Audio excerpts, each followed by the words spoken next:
Okay, welcome. So today we're going to make some really good Italian style ziti. So I've already cooked this ziti, boiled it in water for about 11 minutes, and I've got a little more in another pot. I just poured a layer in this pan here.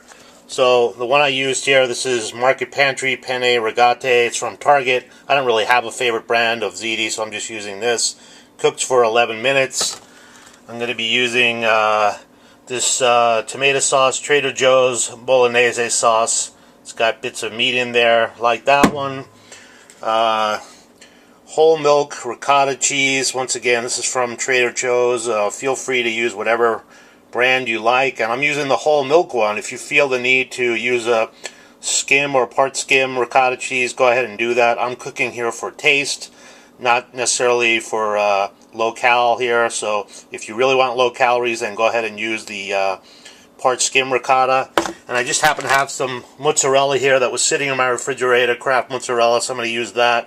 Normally I would use like a block of mozzarella and cut it up, but I just happen to have this in my fridge, so I'm going to use that as well. So let me just put the camera down here. Maybe we can wrap it up here so you can get a better view. So the first thing I'm going to do, okay, as I've shown you, I put the ziti in the pan there. Now I just used a single box of ziti, but if I was making this for a party or something where I had a bunch of guests coming over, then I'd probably use 2 or even 3 boxes of ziti. So when I do the ziti, I like to do it in layers. So I'm going to pour some sauce on here. And then I'm just going to spread the sauce a little bit like that. Just give you a quick view there. And then I'm going to add some of the ricotta cheese. So years ago, somebody showed me how to make this, and she said, you know, the key to making really good ziti is lots of cheese. Okay, that's the key. I know from a dietary and health point of view, maybe that's not the best thing, because you probably want to use as little cheese as possible, but in terms of taste, you know, let's face it, cheese is just really tasty, and the more cheese you use, the better it's going to be. So I tend to be fairly generous with the ingredients. So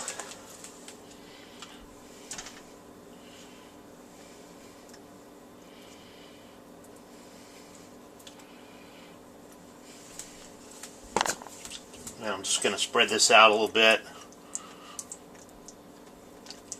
So like I said, I've already cooked the pasta itself, so the pasta doesn't really need to cook. It's already soft. It should be al dente. I cooked it for 11 minutes. What really needs to happen is just the cheese needs to melt all over the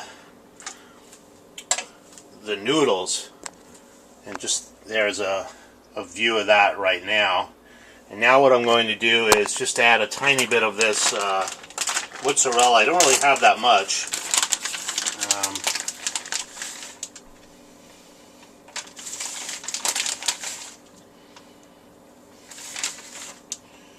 And I'm going to add some more noodles on top.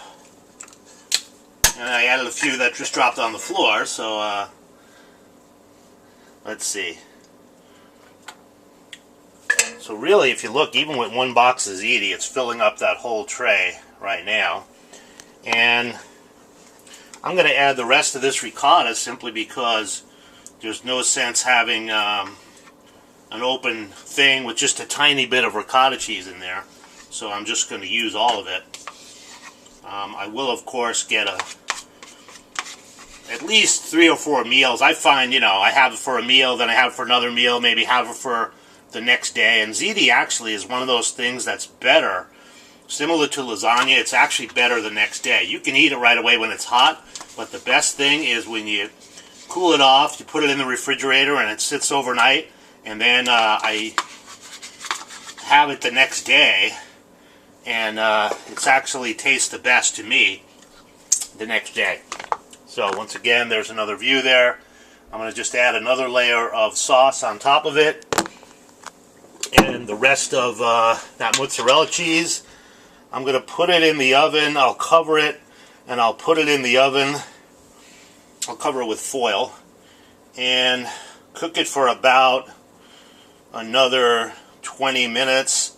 If I was making an even bigger pan, maybe, more like 30 minutes. But once again, the noodles are already cooked, so it's just a matter of melting the cheese. And that is going to happen fairly quickly. Used all the rest of my mozzarella there.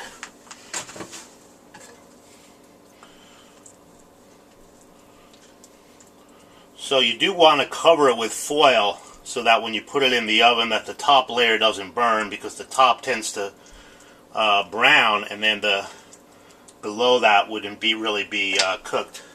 So that's what it looks like. It's not real hard. Fairly easy to do, and I'll make another video when I'm done, let you know how it turned out. Thanks for watching.